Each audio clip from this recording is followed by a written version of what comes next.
Good morning, mga karan. Look at that. Makulimlim, mahangin na umaambon. Happy blessed Sunday, everyone.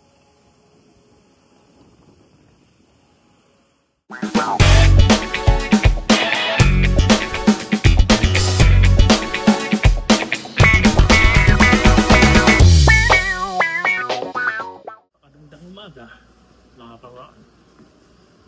So yan, nandito lang tayo sa bahay dahil wala tayong pasok sa work. Gagawa ulit tayo rito sa bahay. Magpe-paint tayo, mga karan. Dito ako sa labas, sa harap ng bahay. Nanamnam ko yung ganda ng panahon. Medyo malamig siya, mga karan.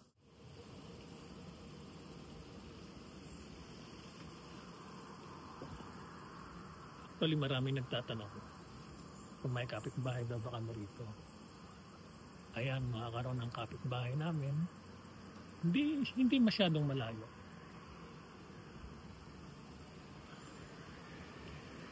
Saka doon sa isang side mo, napapagitnaan ko ang bahay. Kasama kami sa Wesley. Kaya samahan niyo ako, mga karon. Gagawa muna tayo rito sa bahay. Dahil Sunday, walang pasok. Kaya painting muna. Okay? Kaya mga karon, dahil nandito tayo sa basement, dito sa kwarto na ginawa namin para kay Bunso. So, ipipinis na natin itong kanyang cabinet. Huli na tapos may kahapon. Itong side na lang ito, mga karon.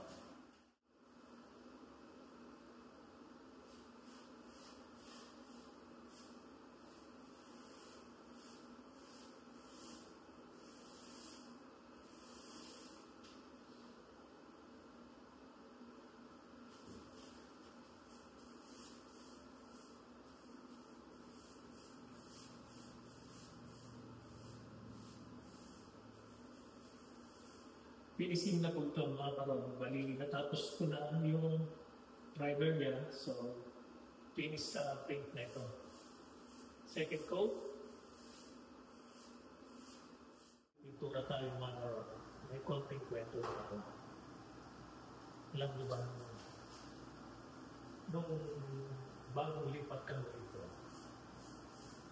talagang nakita ko ang lugar na ito. Malaki ang potential na. Kaya sabi ko, konti-konti, mapapaganda natin itong bahay na ito sa misis ko. Kaya ito, kahit na DIY, talagang kahit paano, ang laki ng improve ng bahay na buhay natin. Kaya, ito sa kanila,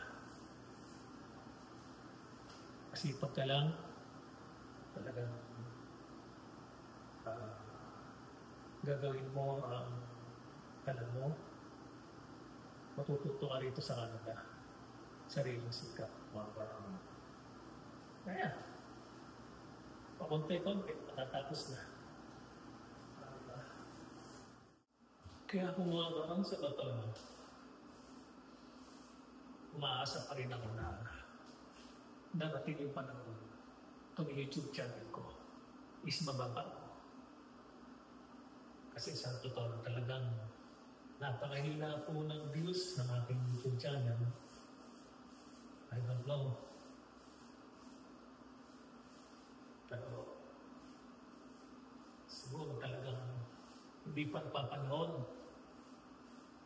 Sabi nga nila, hanggang may buhay may pag-asa. Maraming blessings na dumating sa amin this year, pero talagang isa sa dinadalangin ko, sana itong YouTube channel ko ay biglang mag-bloom.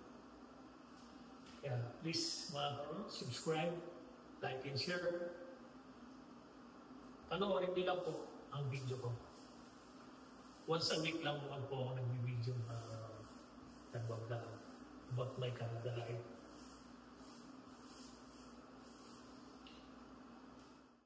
mga karon. Puting-puti na siya. Napinis na natin. Maybe next week, pwede nang lumipat si Bunso rito. Ayan. Diba?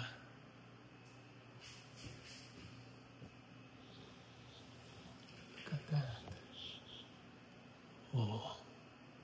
Simpleng cabinet lang yan. Lalagay po yan ng mga hanger. Dito naman tayo sa hallway mga karon. Dito naman sa cabinet na lagayan ng mga kumot. Na-first coat ko na po ito ng primer. Then ipipilis na po natin siya ngayon.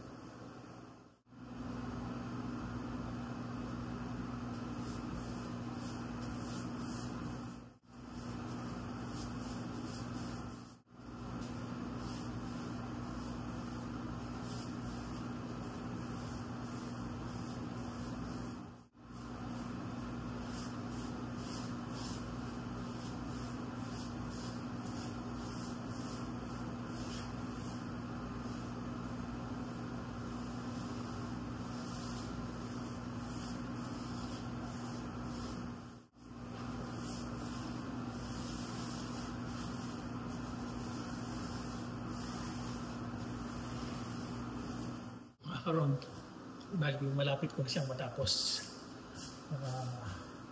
Isang layer na lang. Medyo masakit na yung kamay ko. Mga karon, gusto ko muna kayong itour dito sa basement. Kung ano na yung nangyari at natapos dito sa basement. Yung mga karon, dati walang wall yan. Kaya natapos na po yan. Namading na. Kulang lang sanding sa painting. Ayan o. At yung wall, ay yung kesame natin, ayan mga karon. Ayan nga po. Medyo maganda na ang hallway natin. Dati talagang very messy, magulo. And yan. Ito na yung kwarto ni Bunso. Yun na lang ang ipipinis ko, yung bintana. Pero sa kabuuan, it's good na siya mga karon. So yan lang muna dito sa ating basement. Basement tour. Diba? Kaming mag-asawa mga karon is happy dito sa bahay na nabili namin. Kaya naniniwala nga ako sa kasabihan na nasa Diyos ang awa, nasa tao ang gawa, mga karon. Okay. This is the final touch, the window.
yun mga karon, bali, natapos na po tayo sa bintana, dalawang bintana. And nilitats ko rin po itong pinto. So yan, puting-puti na siya mga karon. O diba? Kaya ready to move na si Bunso rito sa kanyang kwarto. For today's video mga karon, thank you for watching. Please subscribe, like, and share. God bless us all. Bye-bye.